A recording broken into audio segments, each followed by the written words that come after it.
Hi friends, एक बार फिर आपका स्वागत है हमारे इस यूट्यूब चैनल जीपीसी 12 पर। तो आज के इस लेक्चर में हम पढ़ेंगे the parallel operation of DC shunt and compound generators, जो कि आप स्क्रीन पर देख रहे हैं। पैरेलल ऑपरेशन, तो सबसे पहले हम पढ़ेंगे कि पैरेलल ऑपरेशन की नीड क्या है। What is the need of the parallel operation. And second one हम पढ़ेंगे how the parallel operations are perform. एंड इसके साथ साथ ही हम ये भी पढ़ेंगे कि what are the conditions to be satisfied before the parallel operations. तो conditions to be satisfied before parallel operation also we have to study. अगर ये सब तीनों चीजें हम पढ़ लेते हैं तो हमारी अच्छे से कमांड हो जाएगी कि डीसी जनरेटर्स का पैरेलल ऑपरेशन किस तरीके से करते हैं। तो आइए फ्रेंड्स, बने रहिए इस लेक्चर में, इस वीडियो में, और सीखिए कि किस तरीके से पैरेलल ऑपरेशन परफॉर्म किए जाते हैं एक्चुअली। तो फ्रेंड्स, हम सबसे पहले पढ़ लेते हैं शंट जनरेटर का पैरेलल ऑपरेशन। किसका फ्रेंड्स? शंट जनरेटर का पैरेलल ऑपरेशन हम पढ़ना चाहते हैं। उससे पहले हम बात करते हैं कि पैरेलल ऑपरेशन की आवश्यकता क्या है, नीड क्या है। तो नीड फ्रेंड्स ये है, हम जानते हैं किसी भी एरिया का या फिर जो लोड होता है वो वेरिएबल पैरामीटर होता है। लोड क्या होता है? वेरिएबल पैरामीटर होता है, ये बदलता रहता है। तो जब भी लोड रिक्वायरमेंट, क्या फ्रेंड्स, लोड रिक्वायरमेंट अगर हमारी इंक्रीज हो जाती है किसी एक जनरेटर की कैपेसिटी से ज्यादा, ध्यान से सुनेगा, अगर कोई लोड रिक्वायरमेंट अगर किसी एक जनरेटर की कैपेसिटी से ज्यादा इंक्रीज हो जाती है तो हमको पैरेलल ऑपरेशन का ऑपरेशन परफॉर्म करना पड़ता है। मतलब दो जनरेटर्स को पैरेलली ऑपरेट करवाना पड़ता है। दूसरा फिर बात ये उठती है कि पैरेलल ऑपरेशन करवाने के बजाय, मान लो सपोज करो हमारे किसी एक जनरेटर की कैपेसिटी है 10 किलोवाट, कोई एक डीसी जनरेटर है G1, उसकी कैपेसिटी है 10 किलोवाट, और हमारा लोड इंक्रीज होके, हमारी जो लोड डिमांड है वो इंक्रीज हो गई। जो ये लोड डिमांड है PL, लोड डिमांड, वो इंक्रीज हो गई 15 किलोवाट।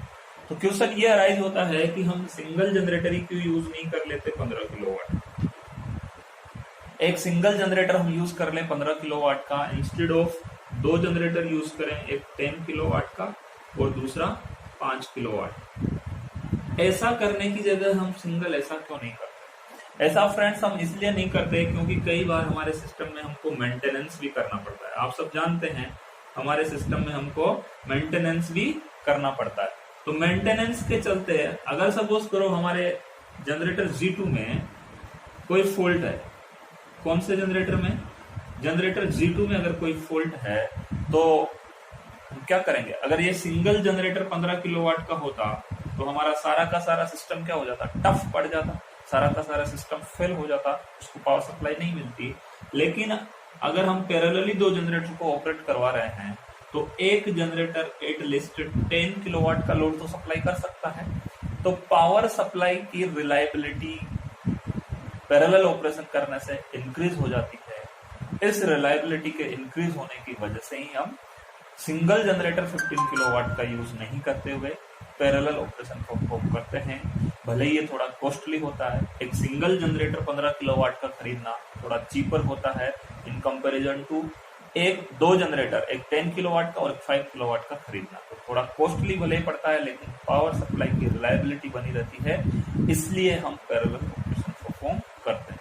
तो पहला जो पॉइंट था आपका नीड, वो मुझे लगता है आपको समझ में आ गया होगा कि इसकी क्या नीड है। दूसरा हम पढ़ते हैं कि इसकी कंडीशंस क्या है, पैरेलल ऑपरेशन परफॉर्म करने की कंडीशंस क्या है। तो कंडीशंस डीसी जनरेटर के केस में एक कंडीशन सबसे मस्ट होती है, जो होनी ही चाहिए, मस्ट कंडीशन, उनका नो लोड टर्मिनल वोल्टेज। ध्यान से सुनेगा, no load terminal voltage should be same, should be same। No load terminal voltage, इसको मस्ट लिख दो, मस्ट बी सेम। मस्ट का मतलब होना ही चाहिए। तो दो जनरेटर का अगर हम पैरेलल ऑपरेशन परफॉर्म कर रहे हैं तो उनका no load terminal voltage same होना चाहिए। यह क्यों होना चाहिए ये मैं आपको सिंपली समझा देता हूं। अगर आपके पास एक बैटरी है 10 वोल्ट की और दूसरी बैटरी है आपके पास 5 वोल्ट की, तो क्या हम इन दोनों को पैरेलली कनेक्ट कर सकते हैं? क्या इन दोनों को आपस में पैरेलल कनेक्ट कर सकते हैं? तो आपका आंसर होगा नहीं। इन दोनों को पैरेलली हम ऑपरेट नहीं करवा सकते, दोनों को पैरेलली कनेक्ट नहीं कर सकते। और क्यों नहीं कर सकते? क्योंकि हायर पावर कैपेसिटी की बैटरी लोअर पावर कैपेसिटी की बैटरी, लोअर वोल्टेज वाली बैटरी को डैमेज कर देगी, इसलिए हम दोनों को पैरेलल में ऑपरेट नहीं करवा सकते हैं। सिमिलरली जनरेटर भी क्या है, दो बैटरी सोर्स की तरह ही तो काम करते हैं डीसी जनरेटर। तो उनको भी अगर उनका नो लोड टर्मिनल वोल्टेज अगर सेम नहीं होगा तो हम उनको पैरेलल ऑपरेट नहीं करवा सकते। इसलिए हमारी पहली रिक्वायरमेंट ये होती है कि इनके नो लोड टर्मिनल वोल्टेज को क्या करो, बराबर लेके आओ। तो अब हम आगे बढ़ते हैं। जो हमारा तीसरा पॉइंट हमने लिखा था कि how the parallel operation is perform. तो अब हम पढ़ेंगे कि कैसे पैरेलल ऑपरेशन परफॉर्म किया जाता है। तो आइए सीखिए। तो फ्रेंड्स, जैसा कि आप स्क्रीन पे देख रहे हैं, व्हाइट बोर्ड पे देख रहे हैं कि हमने दो शंट जनरेटर के पैरेलल ऑपरेशन का सर्किट बना लिया। ये जनरेटर G1 है, जनरेटर G2 है। ये इसका फील्ड रियोस्टेट है, ये इसकी फील्ड वाइंडिंग है। जनरेटर 2 का फील्ड रियोस्टेट है जिसको हम वेरी कर सकते हैं और इसको वेरी करके इसकी फील्ड करंट को वेरी कर सकते हैं। सिमिलरली इस फील्ड रियोस्टेट को वेरी करके इसकी फील्ड करंट को वेरी कर सकते हैं। इसमें जो करंट फ्लो होगी वो IF1 फ्लो होगी, इसमें जो करंट फ्लो होगी वो IF2 करंट फ्लो होगी। और इस फील्ड रियोस्टेट को वेरी करके IF2 को वेरी कर सकते हैं, इस फील्ड रियोस्टेट को वेरी करके IF1 को वेरी कर सकते हैं। फ्रेंड्स, यहाँ पर आपको 4 स्विच दिख रहे होंगे, S1, S2 एंड S। तो ये 4 स्विच हैं जिसमें से 2 स्विच पहले से ऑन पोजीशन में, ये दोनों स्विच S1 और this one S already is in on position, पहले से ऑन पोजीशन। ये जो मैंने सर्किट डायग्राम बनाया है फ्रेंड्स, वो किसके लिए बनाया है? अब ध्यान से सुनेगा आप। सपोज जनरेटर G1 इसकी रेटेड स्पीड पे रोटेट हो रहा है। जनरेटर क्या हो रहा है? G1 इसकी रेटेड स्पीड पे रोटेट हो रहा है और जितनी भी लोड करंट डिमांड सप्लाई है, लोड करंट डिमांड है, लोड करंट डिमांड कितनी है? IL, वो इस वक्त, ठीक है। तो हम जो मान के चल रहे हैं कंडीशन कि लोड करंट सप्लाई कर रहा है G1, जनरेटर G1, इसका मतलब लोड करंट किसके बराबर है? I1 के। जो हमारी अजम्पशन यह है कि जनरेटर G1 इसकी रेटेड स्पीड पे रन हो रहा है और क्या हो रहा है, जितनी लोड करंट डिमांड है वो load current initially generator G1 supply कर रहा है, इनिशियली जनरेटर G1 सप्लाई कर रहा है। नाउ हमको क्या करना है, ये जो दूसरा वाला जनरेटर है G2, इसको इसके पैरेलल में कनेक्ट करना है। क्या करना है? G2 को G1 के पैरेलल में कनेक्ट करना है। तो कनेक्ट करने से पहले मैंने पहली कंडीशन बताई थी मस्ट, कि आपको क्या करना पड़ेगा, आपको इसका नो लोड टर्मिनल वोल्टेज इसके नो लोड टर्मिनल वोल्टेज के बराबर करना पड़ेगा। कुल मिला के बात इतनी है कि हम इसको डायरेक्ट यहाँ पर इस बस पे कनेक्ट करने वाले हैं, तो इस बस का और इस बस का, इस बस का और इसका वोल्टेज सेम होना चाहिए जनरेटर G2 का।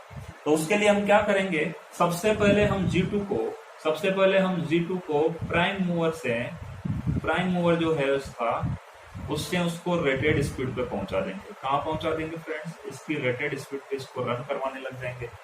रेटेड स्पीड पे रन कराने के बाद हम स्विच S को क्लोज कर देंगे। This is first step. Now close the switches, switch S को हम क्लोज कर देंगे, इस वाले स्विच को हम क्लोज कर देंगे। उसके बाद हम क्या करेंगे, उसके बाद जैसे ही इसको इसकी रेटेड स्पीड पर रन करा देंगे, फिर हम करेंगे फील्ड रियोस्टेट को, IF2 को वेरी करेंगे और इनफैक्ट बढ़ाना स्टार्ट करेंगे। IF2 को कैसे बढ़ाएंगे? ये जो फील्ड रियोस्टेट है इसको डिक्रीज करेंगे तो IF2 इंक्रीज होगी। तो जैसे जैसे फील्ड करंट इंक्रीज होगी, हम जानते हैं कि Eg2 is equal to phi2 p2 z2 n2 by 60 a2, ये वाला फॉर्मूला होता है। तो जैसे जैसे हम IF को इंक्रीज करेंगे phi2 इंक्रीज होगा, उससे Eg2 इंक्रीज होगा। और इसको जब तक बढ़ाएंगे, ये जो आपको देख रहे हैं ये है वोल्ट मीटर, ये क्या है, ये है वोल्ट मीटर, वोल्ट मीटर। हम इसको कब तक बढ़ाएंगे फ्रेंड्स, इस फील्ड करंट को कब तक बढ़ाएंगे, जब तक इस बस का वोल्टेज इस जनरेटर के वोल्टेज के बराबर नहीं हो जाए, तब तक हम फील्ड करंट को बढ़ाएंगे। उसका पता कैसे चलेगा, जब वोल्ट मीटर की रीडिंग 0 आ जाएगी। IF2 को बढ़ाना हम बंद कर देंगे कब, जब वोल्ट मीटर की रीडिंग कितनी आ जाए, 0, क्योंकि ये क्या करेगा, और इसका वोल्टेज बराबर होगा, इस जनरेटर का और इस बस का वोल्टेज अगर बराबर होगा तो क्या होगा, वोल्ट मीटर की रीडिंग 0। तो जैसे वोल्ट मीटर की रीडिंग 0 आएगी, हम क्या करेंगे, IF2 को बढ़ाना छोड़ देंगे और क्या करेंगे, क्लोज करेंगे स्विच S2 को। क्या करेंगे, क्लोज्ड S2, स्विच S2 को हम क्लोज करेंगे। स्विच S2 को जैसे हम क्लोज करेंगे फ्रेंड्स, तो क्या होगा, ये जनरेटर इस बस बार पे फ्लोट करने लग जाएगा। जनरेटर बस बार पे फ्लोट करने का मतलब क्या है, जनरेटर बस बार पे फ्लोट करने का मतलब ये है कि ये कोई करंट लोड को डिलीवर नहीं करेगा, लोड अपने ऊपर नहीं लेगा, ये सिंपल फ्लोट कर रहा होगा इस बस बार पर। इसका इस सिस्टम से अभी तक कोई लेना देना नहीं है, ना ही ये करंट लेगा ना ही ये करंट देगा। उसके बाद हम क्या करेंगे, वापस 6th स्टेप देखो, 6th स्टेप में हम वापस IF2 को इंक्रीज करना स्टार्ट करेंगे, IF2 को थोड़ा इंक्रीज करेंगे। जैसे जैसे हम IF2 को इंक्रीज करेंगे, I2 बढ़ने लगेगी, I2 0 से कुछ फाइनाइट वैल्यू I2 की हमको मिलेगी, और क्या होगा, IL का सम किस तरीके से होना चाहिए, I1 प्लस I, क्योंकि लोड को तो जितनी करंट रिक्वायरमेंट है वो तो उतनी ही डिमांड करेगा ना। तो अगर आप I2 बढ़ा रहे हो, पहले IL is equal to I1 था, initially IL is equal to क्या था, I1, लेकिन अब क्या हो गया, अब हो गया IL is equal to I1 plus I2। तो फ्रेंड्स IL तो कांस्टेंट है, IL क्या है, कांस्टेंट है। लोड को तो उतनी ही करंट चाहिए जितनी इसकी डिमांड होगी, जितनी इसकी रिक्वायरमेंट होगी, और आपने I1 में I2 और ऐड कर दिया। सपोज करो इसको 20 एम्पियर चाहिए, तो 20 एम्पियर शुरू में कौन डिलीवर कर रहा है, जनरेटर G1 डिलीवर कर रहा है। अब आपने क्या किया, 2 एम्पियर जनरेटर G2 से डिलीवर करवा दी, तो ऐसा तो होगा नहीं कि लोड 22 एम्पियर करंट ड्रॉ करेगा। इसलिए अगर आपने I2 2 एम्पियर की करंट I2 से डिलीवर करवा दी, तो I1 से करंट को क्या करो, कम करो, 20 एम्पियर से 18 एम्पियर करो। इसलिए आपको I1 को रिड्यूस करना पड़ेगा और I2 आपने इंक्रीज करना पड़ेगा, तभी तो लोड शेयरिंग होगी दोनों के बीच में। तो आप क्या करोगे फिर यहाँ पर से, इसके बाद 6th है IF2 को इंक्रीज करोगे, और देन 7th पॉइंट जो है आप IF1 को डिक्रीज करना पड़ेगा। जैसे IF1 को डिक्रीज करोगे जनरेटर, तो फ्रेंड्स IF1 की वैल्यू को डिक्रीज करेंगे, IF1 की वैल्यू को डिक्रीज करेंगे, तो इस फॉर्मूले से देखिए phi1 की वैल्यू डिक्रीज होगी, phi1 की वैल्यू डिक्रीज होगी तो G1 की वैल्यू डिक्रीज होगी। और क्योंकि I1 क्या है, I1 डिफरेंस है Eg1 माइनस Vt का अपॉन इसके बीच का जो आर्मेचर रेजिस्टेंस होगा, ये इंपीडेंस तो होगा नहीं, इसमें रेजिस्टेंस होगा Ra1। तो अगर आपने I1 की वैल्यू को IF1 की वैल्यू को रिड्यूस किया, IF1 की वैल्यू को रिड्यूस किया, तो phi1 रिड्यूस हुआ, phi1 रिड्यूस होने से क्या होगा, Eg1 रिड्यूस होगा, Eg1 रिड्यूस होने से क्या होगा, I1 रिड्यूस होगा। क्या रिड्यूस होगा फ्रेंड्स, I1 रिड्यूस होगा। तो आपने क्या किया, I1 रिड्यूस हुआ। इस तरीके से हम I1 को तो कम करेंगे और I2 को बढ़ाएंगे, और हमको जितना जितना लोड जिस जनरेटर पे रखना है उतनी देर तक हम IF2 को बढ़ाते रहेंगे ताकि I2 बढ़ती रहे, और IF1 को घटाते रहेंगे ताकि I1 घटती रहे। इस प्रोसेस में IL is equal to I1 plus I2 में IL हमेशा कांस्टेंट बनी रहनी चाहिए, और दूसरी क्या चीज, terminal voltage should also be remains constant. और इस प्रोसेस में जिस तरीके से हम IF2 को बढ़ाते रहेंगे, IF1 को घटाते रहेंगे, इस प्रोसेस में IF2 बढ़ाते रहेंगे जिससे I2 बढ़ती रहेगी, IF1 घटाते रहेंगे जिससे I1 घटती रहेगी, और इस प्रोसेस में IL is equal to I1 plus I2 constant बनी रहेगी। साथ ही साथ टर्मिनल वोल्टेज भी क्या होगा, कांस्टेंट बना रहना चाहिए। टर्मिनल वोल्टेज भी क्या होना चाहिए, ये जो टर्मिनल वोल्टेज है इस बस का सॉरी वो भी कांस्टेंट बना रहना चाहिए। इस तरीके से हम दोनों जनरेटर को पैरेलली ऑपरेट